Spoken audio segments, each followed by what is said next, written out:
welcome to Justice. I'm Judge Jeanine Pirro. Thanks so much for being with us tonight on this 20th anniversary of September 11 as we remember the fallen and the lost. We will never forget. And now to my open. There is no other day on the American calendar that reminds us how vulnerable even the most powerful nation on earth can be. September 11, 9/11. Memories from that beautiful sunny day in 2001 are still haunting and palpable. America was injured and in shock. Then our president came forward to speak to us. You can't go any louder. I can hear you.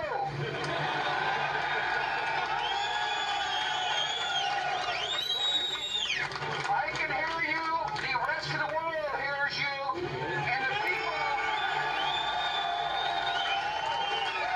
And the people who knock these buildings down will hear all of it soon.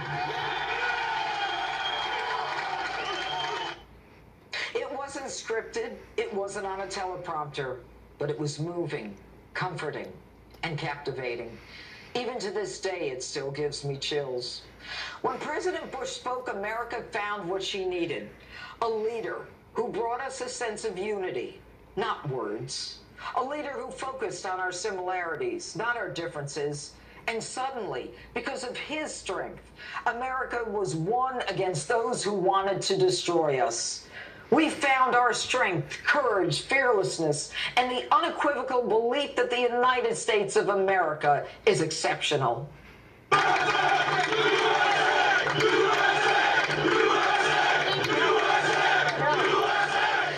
that, we were able to stand tall and united to confront the massive violence and hate from radical Muslim extremists who came after us in our own country, our homeland, to kill us.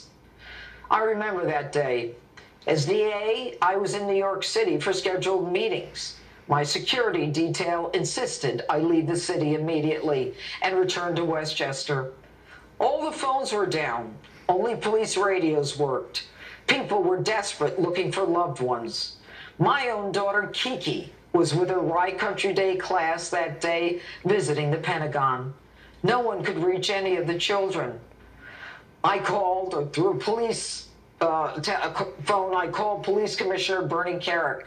And hours later, we were able to tell the headmaster at that school and the families that all of those kids, all of those children were fine. I set up a center in the DA's office for families of the victims. We collected DNA and offered counseling. We offered help from the surrogates court. The family members who came every day, looking worse and worse as time went on, started to realize that their loved ones were not going to be found, that they weren't coming home. Confirmed by the hundreds of empty cars left at train stations throughout Westchester. Yes, they took much from us that day, and the ripple effect is still with us. What have we learned in 20 years? Are we any safer now? Are we still vulnerable? Sadly, I believe we're more vulnerable. There is a deficit of leadership today, the kind we need to both protect and chart a course for America's safety. You don't even have to look at a poll to know instinctively that only 39% of Americans approve of Joe Biden, his lies, his ineptitude, and his determination to choose politics and ideology over the safety of America and her citizens. It is evident day after day. On this, one of the most sacred days on the American calendar, we are left with one of the most feeble, feckless, confused, inept presidents. One day, he says we won't leave Americans behind. And on the next, proudly admits he lied and says he left only 10% of the Americans behind. Then sadly, his brainwashed minions come out and stick up for his lies. I am confident, and we are far stronger and more secure now than we were 20 years ago. We once again are rising in prominence around the world as a place of refuge. We're being celebrated. We're leading. Mr. Secretary, when the British Parliament condemns the United States, and when we vacate Bagram Air Base at night without telling our allies, we're not being celebrated and we're not leading. Are you just stupid? Now we have to rely on real American veterans and heroes going into Afghanistan, risking their lives yet again to get Americans out.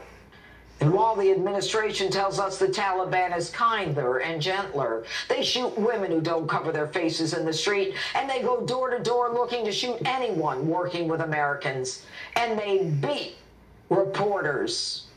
Meanwhile, Democrats like Ilhan Omar and Rashida Tlaib announced a resolution on the eve of 9/11, no less, to condemn the hate, discrimination, and racism and xenophobia that Arab Muslims and Sikh communities across America face. Lies constantly come out of our White House. Days after Americans were incensed about the death of our 13 service members, the Biden puppets decide to tell us they launched a drone to kill our enemies. In reality, that drone killed 7 children. They hit the wrong car. They lied to us and said they took out Taliban facilitators. Look, the satellites we have are so sophisticated, you can read a license plate from outer space. The same people who allowed terrorists with suicide vests to be frisked are the same people who targeted the wrong car, killing 7 innocent children. And this administration stands in front of the American people and lie and say they went after the enemy that killed our servicemen. Despicable. But despite that, you and I have to keep fighting for the America we know and love. In honor of people like Todd Beamer, who saved countless lives by foiling al-Qaeda's plot to crash Flight 93 into another U.S. target, the White House or the Capitol building. Listen to this from the father about the last conversation Todd had with his wife. So Todd was able to have that conversation with her, provide reconnaissance information, pray together, and ask her to send his love to his family. Because he said, we're probably not going to make it out of this. But then his last words, are you guys ready? Let's roll. Todd Beamer and those who charge the cockpit are real American heroes. We must never forget. Another was Chick Burlingame, whose sister has been an advocate for 9/11 victims over the last 2 decades. She sat down with our Martha McCallum to reflect on the last 20 years. This administration is now embracing a terrorist regime.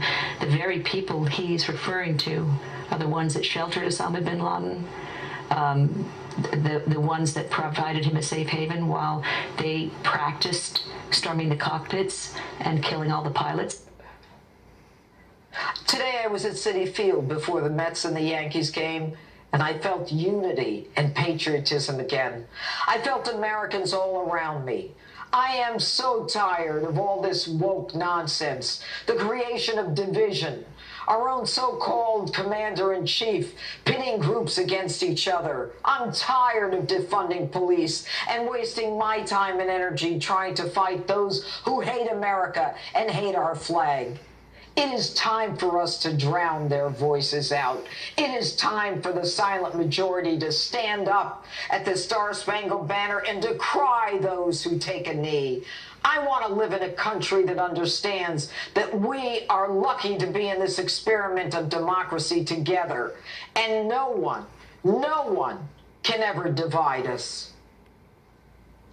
And that's my open. Let me know what you think on my Facebook and Twitter.